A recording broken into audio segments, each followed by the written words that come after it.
friends, welcome to Bella's Home Cooking. இன்னைக்கு நம்ம சேனல்ல பாரம்பரியமான கருப்பட்டி பலகாரம் நார்கோயில் ஸ்டைல்ல கருப்பட்டி பணியாரம். இதே முறையில செஞ்சீங்கன்னா முதல் முறை செய்றவங்களுக்கு கூட பெர்ஃபெக்ட்டா வரும். வாங்க எப்படி பண்றதுன்னு பார்க்கலாம். 2 கப் பச்சரிசி 2 மணி நேரம் ஊற வச்சு எடுத்துக்கோங்க. எந்த பச்சரிசிலையும் செய்யலாம். உருட்டியா கிடைக்கக்கூடிய மாவு பச்சரிசி டேஸ்ட் ரொம்ப நல்லா இருக்கும். காட்டன் கிளாத்ல 10-15 நிமிஷம் உலர விட்டதுக்கு அப்புறமா மிக்ஸி ஜாருக்கு மாத்தி பவுடர் பண்ணி எடுத்துடலாம். முழுசும் ட்ரை ஆயிடக்கூடாது, லேசாக ஒரு ஈரப்பதத்தோடு தான் இருக்கணும். மிக்ஸி ஜாரில் 1 அல்லது 2 பேச்சா சேர்த்து பவுடர் பண்ணி எடுத்துக்கோங்க. ஜல்லடையில் 3 தட்டு கொடுத்துருப்பாங்க. மீடியம் சைஸ் ஜல்லடையில் ஜலிச்சு எடுத்துக்கோங்க. ஜலிச்சு எடுக்கும்போது நிறைய கப்பி இருந்ததுன்னா திரும்ப ஒரு வாட்டி மிக்சியில் போட்டு அரைச்சி எடுத்துக்கலாம். எல்லாமே ஜல்லிச்சு எடுத்தாச்சு. கையில் எடுத்து பார்க்கும்போது லேசாக ஒரு ஈரப்பதத்தில் இருக்கணும். இப்படி இருந்தால் தான் பணியாரம் பர்ஃபெக்டாக வரும். பவுலுக்கு மாற்றி எடுத்துக்கலாம். 2 கப் பச்சரிசி எடுத்திருந்தோம். 2 கப் கருப்பட்டி 1.5 to 2 கப் வரைக்கும் சேர்த்துக்கலாம். 1/2 கப் தண்ணி சேர்த்து பாகாச்சு எடுத்துக்கலாம். பாகு பதம் எதுவும் தேவையில்லை, நல்லா கரைஞ்சு வந்தா போதும். கருப்பட்டி எல்லாம் நல்லா கரைஞ்சு வந்திருக்கு. இனி ஒரு மெட்டல் வடிகட்டியில் சூடா இருக்கும் போதே வடிகட்டி எடுத்துக்கோங்க. சூடா இருந்ததுக்கு அப்புறமா வடிகட்டினீங்கன்னா வடிகட்டுறதுக்கு கஷ்டமா இருக்கும். லேசா ஆறி வரட்டும். ரொம்ப சூடாறணும்னு தேவையில்லை, சூடா இருந்தாலும் பரவாயில்ல. கொஞ்சம் கொஞ்சமாக சேர்த்து கலந்து எடுத்துக்கலாம். கனமான கரண்டி அல்லது மரக்கட்டை கரண்டியோட பின்பகுதியில் கலந்து எடுத்தீங்கன்னா கலந்து எடுக்கிறதுக்கு ரொம்ப ஈஸியாக இருக்கும். மாவில் கொஞ்சம் கொஞ்சமாக சேர்த்து நல்ல ஒரு கெட்டியான இட்லி மாவு பதத்துக்கு கலந்து எடுத்துக்கோங்க.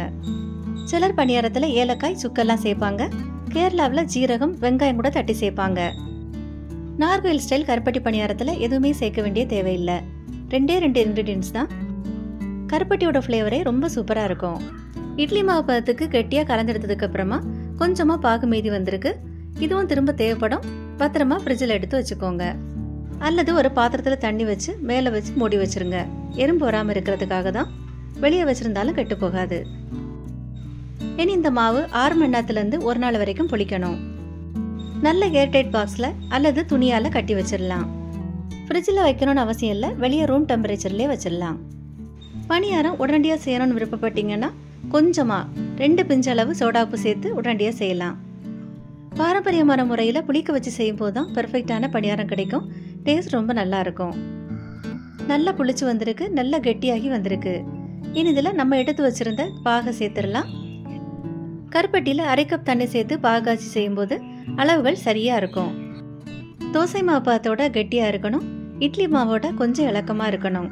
சரியான பதத்துக்கு கலந்தெடுத்ததுக்கு அப்புறமா பாகு மீதி வந்து அப்படியே வச்சிருங்க. எனக்கு அளவுகள் சரியா இருக்கு.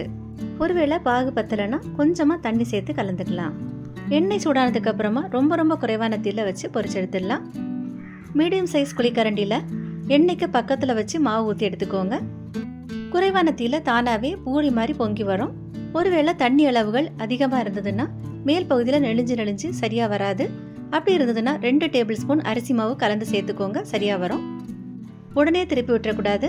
மேல் அந்த மாதிரி எண்ணெயை கோரி விட்டீங்கன்னா மேல் பகுதியில் லேசாக வேகும், கீழ்ப்பகுதியில் ஒட்டாமலாம் வரும்.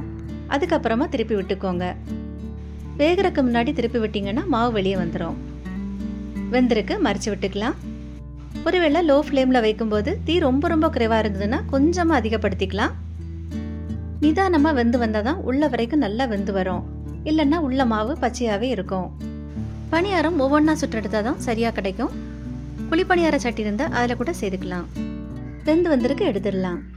இதுக்கு முன்னாடி நம்ம சேனலில் உடனடியாக செய்கிற மாதிரி பச்சரிசி பணியாரம் நம்ம சேனலில் வீடியோ இருக்குது. லிங்க் கொடுக்குறேன், தேவைப்பட்டால் பார்த்துக்கோங்க. ஒன்று எடுத்து பிச்சு பார்த்துடலாம். ரொம்ப சாஃப்டாக, ரொம்ப டேஸ்ட்டாக, நல்ல வாசனையாக இருக்குது. இதே மெத்தடில் செய்து பாருங்கள், பெர்ஃபெக்டான கருப்பட்டி பணியாரம் கிடைக்கும். ட்ரை பண்ணி பாருங்கள். உங்களுக்கு இந்த வீடியோ பிடிச்சிருந்தா லைக் பண்ணுங்க, ஷேர் பண்ணுங்க. வீடியோக்கு கீழே கொடுத்துருக்கக்கூடிய ஹைப் ஆப்ஷனில் ஹைப் பண்ணுங்க. பெல்லாஸ் ஹோம் குக்கிங் சேனலை சப்ஸ்கிரைப் பண்ணுங்க. தேங்க்யூ.